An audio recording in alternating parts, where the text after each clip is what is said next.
Assalamualaikum warahmatullahi wabarakatuh. Alhamdulillah wassalatu wassalamu ala Rasulillah wa ala alihi wa sahbihi wa la hawla wa la quwata illa billah. Sahabat muda, sahabat The Golden Age yang dirahmati Allah Subhanahu wa taala. Alhamdulillah kita dapat berjumpa kembali dalam episode terbaru dari The Golden Age, menggali kisah inspirasi dari sahabat Nabi Muhammad SAW.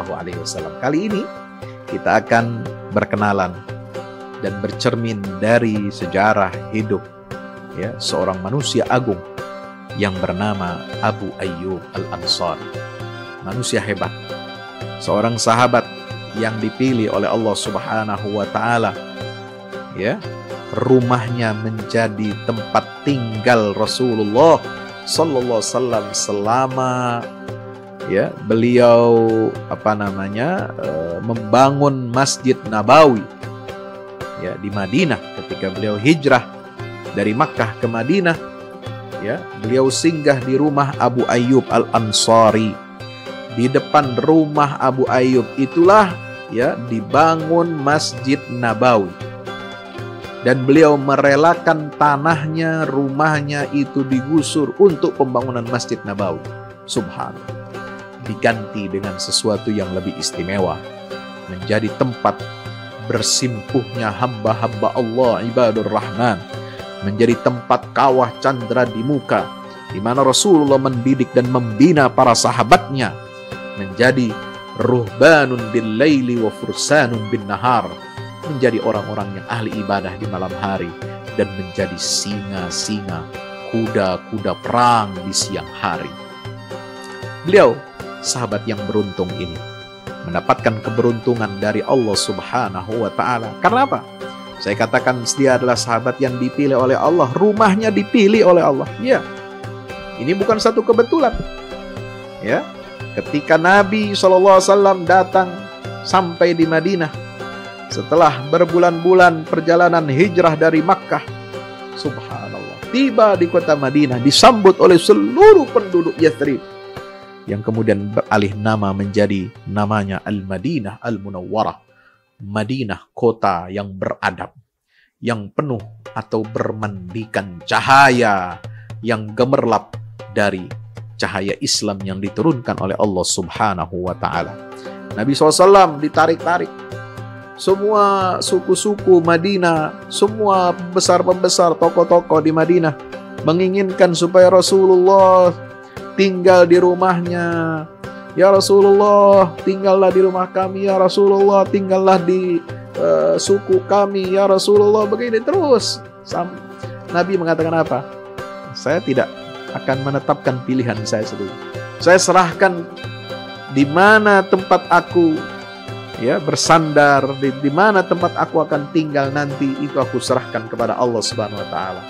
Aku biarkan unta ini, an-naqah, yang namanya al-qaswa, untanya Rasulullah SAW dibiarkan.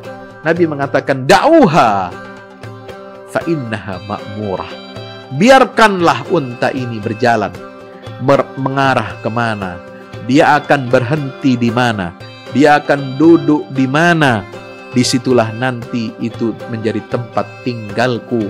Fa innaha ma'murah, karena unta itu sudah diperintahkan oleh Allah Subhanahu wa taala untuk berhenti di mana, dan itu akan menjadi tempat tinggalku, kata Rasulullah sallallahu alaihi wasallam. Terus begitu sampai di perkampungan Bani Salim bin Auf. Beliau mengatakan da'uha fa innaha ma'murah, sampai melewati perkampungan Bani Bayadah, Bani Sa'idah, Bani Harith bin Khazraj, Bani Adi bin Najjar. Nabi tetap mengatakan da'uha fa innaha ma'murah, biarkan unta ini berjalan. Kalau unta ini diam, duduk di situ, ahlan wa sahlan, saya akan ikut. Fa innaha ma'murah, karena unta ini dia telah diperintahkan oleh Allah Subhanahu wa taala membawa petunjuk di mana Rasulullah harus bertempat tinggal. Sampai sahabat muda, sahabat The Golden Age yang dirahmati Allah Subhanahu wa taala, sampai unta itu tepat berada di depan rumah Bani Malik bin Najjar. Unta itu kemudian berhenti. Unta itu lalu merunduk, kemudian bangkit lagi. Lalu unta ini berputar-putar mengitari tempatnya, ya, mengitari tempatnya, mengitari tempat tersebut lalu kembali merunduk di tempat semula. Maka Rasulullah SAW pun turun di depan rumah dari seorang, ya, yang berasal dari Bani Malik bin Najjar. Subhanallah. Siapa? Rumah siapakah itu? Gerangan? Itulah rumah Abu Ayyub Al-Ansari. Salah seorang kaum muslimin langsung menghampiri beliau. Begitu tahu unta Nabi berlutut terduduk persis di depan pintu rumahnya, langsung dia datang dengan tergopoh-gopoh dan wajahnya diselimuti kebahagiaan yang luar biasa. Langsung diraihnya barang-barang yang dibawa oleh Rasulullah SAW, perbekalan, ya, putra Aminah, perbekalan Muhammad putra Abdillah, langsung dibawanya dan dibawa masuk ke rumahnya.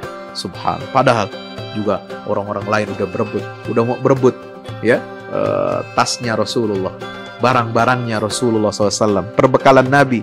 Orang udah mau, tapi yang pertama mengambil itu adalah Abu Ayyub Al-Ansari, karena dia adalah rumah yang persis berada di depan unta tersebut. Subhanallah.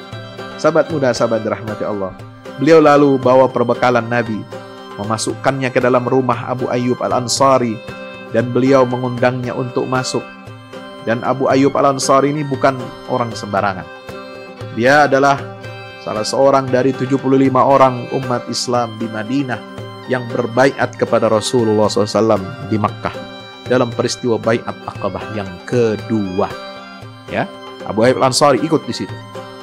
Dan beliau, subhanallah, telah berbaiat kepada Rasulullah SAW, meletakkan tangan kanannya di atas tangan kanan Nabi untuk berbaiat kepada Rasulullah dan bersumpah untuk selalu menolong dan membela agama Islam ini. Subhanallah. Sahabat muda, sahabat The Golden Age yang dirahmati Allah Subhanahu wa taala.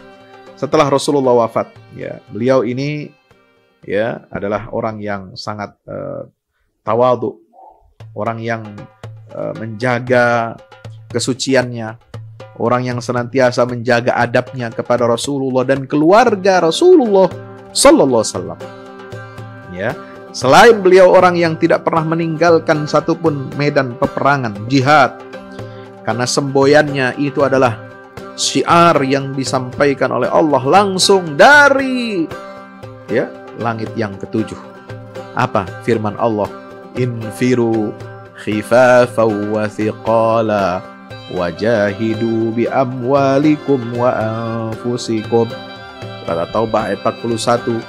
Berjihadlah, berjuanglah kalian, baik dalam keadaan lapang maupun sempit. Khifafan wa thiqala. Dalam keadaan lapang masih muda. Dalam keadaan sempit, walaupun dia sudah sakit, walaupun dia sudah tua renta, dia tetap berjihad di jalan Allah. Semua peperangan ikut. Ya, siapa? Abu Ayyub Al-Ansari ini ikut. Walaupun dia menjadi tentara biasa. Nggak penting siapa komandannya, siapa pemimpinnya. Tidak penting, yang penting saya ikut. Infiru khifafan wa thiqala wajahidu fi sabilillahi bi amwalikum wa anfusikum. Subhanallah. Sahabat muda, sahabat The Golden Age yang dirahmati Allah Subhanahu wa taala. Saya ingin mengatakan bahwasanya Abu Ayyub Al-Ansari dan istrinya Ummu Ayyub adalah orang yang sangat menjaga hak-hak keluarga Rasulullah SAW. Ketika terjadi fitnah terhadap istri Nabi Aisyah radhiyallahu anha, ya, Abu Ayyub berkata kepada istrinya, ya, bagaimana ditanya tentang respon istrinya ini, tentang peristiwa yang dialami oleh Aisyah istri Rasulullah SAW. Maka, ya, istri Abu Ayyub berkata kepada Abu Ayyub, ya, ama tasma' ma yaqulun nasu fi Aisyah. Wahai Abu Ayyub, apakah engkau sudah mendengar apa yang diucapkan, ya, bully, penghinaan, pelecehan yang diucapkan oleh orang-orang munafik kepada istri Nabi Aisyah? Bala wa dzalikal kadzib. Tentu aku sudah mendengarnya dan aku yakin itu adalah dusta. Nah, afa kunta ya Umma Ayyub fa'ilatan dzalika? Ya. Aku meyakini bahwa yang terjadi pada diri Aisyah itu adalah dusta. Sekarang aku tanya kepada kamu, wahai istriku, wahai Ummu Ayyub, apakah engkau akan berbuat hal yang sama seperti yang dituduhkan kepada Aisyah, istri baginda Rasulullah SAW? Maka apa jawab Ummu Ayyub? La wallahi, tidak demi Allah. Maka kata Abu Ayyub, ya, beliau mengatakan apa kepada istrinya? Fawallahi Aisyah khairun minki. Demi Allah, Aisyah itu jauh lebih baik daripada engkau. Artinya apa? Ya, engkau aja nggak mungkin berbuat serong, engkau aja nggak mungkin selingkuh, apalagi istri Nabi Aisyah radhiyallahu anha. Dia lebih baik dari kamu, wahai istriku. Dan aku yakin itu adalah perbuatan dusta. Subhanallah. Sahabat muda, sahabat The Golden Age yang dirahmati Allah Subhanahu wa taala. Ya, beliau ini seorang yang yang sangat tawadhu, ya, dan beliau habiskan hidupnya untuk jihad di jalan Allah Subhanahu wa taala. Sampai ketika terjadi perselisihan di antara Ali dan Muawiyah, barulah beliau tidak ingin terlibat dalam perselisihan itu dan menjauhi. Dari masa Rasulullah hidup sampai Abu Bakar, sampai Umar berkuasa, sampai Utsman bin Affan berkuasa, sampai Ali bin Abi Thalib berkuasa, beliau masih ikut dalam futuhat, perjuangan untuk mendakwahkan Islam dalam medan jihad di jalan Allah Subhanahu wa taala. Tetapi ketika terjadi perselisihan antar kaum muslimin, di antara Ali radhiyallahu taala anhu sebagai khalifah dan Muawiyah radhiyallahu anhu sebagai gubernur negeri Syam, beliau tidak ingin ikut-ikutan dalam pertempuran kepada sesama kaum muslimin. Beliau menjauhkan diri dari fitnah, menjauhkan diri dari perselisihan. Tetapi ketika mendengar, ya, ketika Muawiyah berkuasa setelah Sayyidina Ali wafat, lalu Muawiyah bin Abi Sufyan berkuasa, kemudian dia melakukan kesepakatan yang dikenal dengan Amul Jamaah dengan Al-Hasan bin Ali bin Abi Thalib, ya, untuk mempersatukan kaum muslimin. Maka terjadilah stabilitas. Maka Muawiyah mengumumkan adanya, ya, jihad untuk menaklukkan Konstantinopel, dan beliau membentuk armada angkatan laut untuk berperang, berjihad ke Konstantinopel. Mendengar ini, ya, tadinya sudah beberapa tahun sejak terjadi perselisihan di antara kaum muslimin, ya, Abu Ayyub Al-Ansari tidak mau terlibat dalam perang internal umat Islam. Tapi setelah mendengar ada program khalifah, yaitu Muawiyah bin Abi Sufyan, untuk berjihad ke Konstantinopel, dia segera, ya, ikut bergabung dan bergerak, ya, menunggangi kudanya, menyandang senjatanya, dan beliau mencari syahadah, ikut dalam perang, ya, menuju Konstantinopel sebagaimana yang dinubuatkan oleh baginda Rasulullah sallallahu alaihi wasallam. Latuftahanna hadhihi al-Madinah al-Qustantiniyah fala ni'mal amiru amiruha wa la ni'mal jaishu dzalikal jais. Ya, siapa yang menjadi pemimpin, ya, untuk menaklukkan kota Konstantinopel ini, dia adalah pemimpin terbaik. Dan siapa yang ikut dalam pasukan itu, maka itu adalah pasukan yang terbaik. Dan beliau ingin, sebagaimana yang disabdakan oleh Nabi SAW, menjadi bagian dari pasukan terbaik. Dan di perang Konstantinopel itu, ya, beliau ikut di bawah komando Yazid bin Muawiyah, putra dari Muawiyah bin Abi Sufyan, dan beliau di sana terluka parah. Dan karena usianya sudah tua renta, sudah 93 tahun, masih ikut berperang. Coba bayangkan. Kenapa? Karena beliau, ya, memiliki semboyan itu, ayat 41 surat At-Taubah, infiru khifafan wa thiqala. Ya, berjuanglah kamu di jalan Allah, baik dalam keadaan lapang maupun sempit. Jangan cuma berjuang ketika senang, ketika masih kuat, ketika masih muda, ketika masih banyak rezeki. Tapi ketika sudah tua, kita sudah nggak punya pekerjaan, kita sudah susah, udah punya penyakit, udah tua, lalu nggak mau berjihad lagi, nggak. Beliau ini lakukan sesuai dengan perintah Allah Subhanahu wa taala.